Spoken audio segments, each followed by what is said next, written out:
آج کل نوجوان گرم گرم غذائیں کھاتے ہیں، بالخصوص فاسٹ فوڈ اور اس طرح کی چیزیں کھاتے ہیں، تو جس کی وجہ سے احتلام کی بیماری جو ہے وہ معاشرے میں بہت عام ہو گئی ہے۔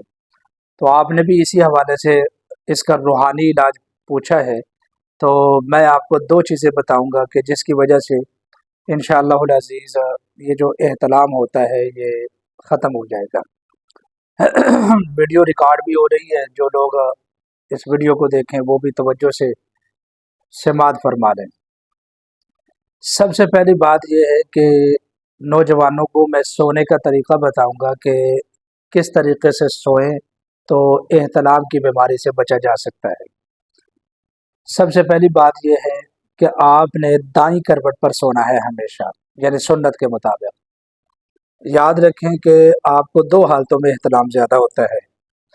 ایک، جب آپ بالکل سیدھے لیٹے ہوئے ہوتے ہیں، کیونکہ جو مادہ منویہ ہے اس کا تعلق انسان کی کمر کے ساتھ ہے، تو یہاں جب ہیٹ ملتی ہے، گرم گرم بستر ہوتے ہیں، تو اس کی وجہ سے کھانا بھی گرم ہوتا ہے، اندر بھی ہیٹ اور گرمی ہوتی ہے معدے اور جگر میں، تو جس کی وجہ سے احتلام کثرت سے ہوتا ہے۔ اور دوسرا، جب آپ بائیں کروٹ پر سوتے ہیں تو دل کے اوپر دباؤ آتا ہے، تو جس کی وجہ سے احتلام کثرت سے ہوتا ہے۔ اگر آپ دائیں کروٹ پر سونے کی اپنے آپ کو عادت ڈالیں تو انشاءاللہ دائیں کروٹ کے اوپر احتلام نہیں ہوتا، اگر ہو بھی تو وہ زائد مادہ باہر نکلتا ہے، یعنی یہ جو بیماری کی وجہ سے بار بار ہوتا ہے یہ نہیں ہوتا۔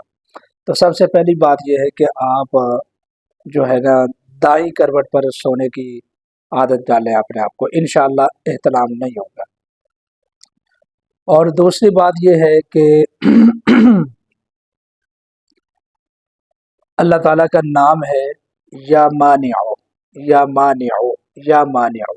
جب رات کو آپ بستر پر لیٹیں تو صرف آپ کا 1 منٹ لگے گا، صرف 1 منٹ کا عمل کر لیں، انشاءاللہ العزیز آپ کا جو احتلام ہے یہ جڑ سے ختم ہو جائے گا۔ تو رات کو جب سوئیں آپ اپنے بستر کے اوپر لیٹ جائیں تو دائیں کروٹ پر لیٹ کر آپ یا مانع ارادے میں یہ رکھیں کہ اللہ میرے احتلام والی بیماری کو روک دے، اس کو ختم فرما دے، اس کو 100 مرتبہ آپ پڑھنا شروع کر دیں۔ تو انشاءاللہ العزیز یہ دو کام کر لیں، یہ جو احتلام کی بیماری بار بار ہوتی ہے نا، یہ انشاءاللہ العزیز یہ بیماری جو ہے یہ جڑ سے ہی ختم ہو جائے گی۔ اور مجھے یاد ہے کہ جب میں جوان ہوا تھا تو پھر اس وقت رمضان المبارک کا موسم آ گیا تھا، تو مجھے بھی یہ بیماری لگ گئی۔ جیسے ہی سحری کھا کر سوتے تو بڑی پریشانی لگ گئی، تو پھر اس وقت میں نے یہ دونوں کام کیے۔ مجھے میرے اساتذہ نے، جب میں نے ان کو بتایا، تو بلکہ میرے والد صاحب رحمۃ اللہ علیہ اس وقت حیات ہوا کرتے تھے، تو میں نے ان سے بتایا کہ ابا جان، میرے وہ ساز بھی تھے کہ مجھے یہ مسئلہ بن گیا ہے، تو ابو جان فرمانے لگے کہ آپ یہ کام کریں، تو میں نے کیا، تو الحمدللہ پھر بقیہ دن جو رمضان کے رہ گئے وہ بڑے سکون اور اطمینان سے گزرے۔ پھر اس کے بعد میں نے دائیں کروٹ پر سونے کی عادت بنائی، تو الحمدللہ یہ جو مسئلہ ہے پھر اس کے بعد ختم ہو گیا۔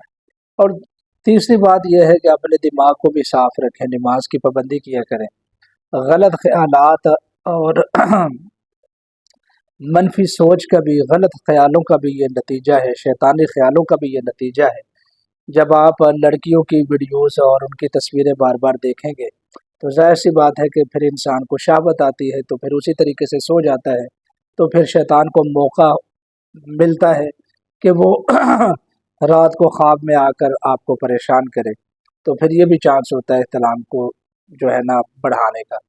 تو بہرحال ان احتیاطی تدابیر پر بھی عمل کریں اور یہ وظیفہ بھی شروع کریں، انشاءاللہ العزیز آپ کی احتلام کی بیماری جو ہے وہ جڑ سے ختم ہو جائے گی۔ جزاک اللہ۔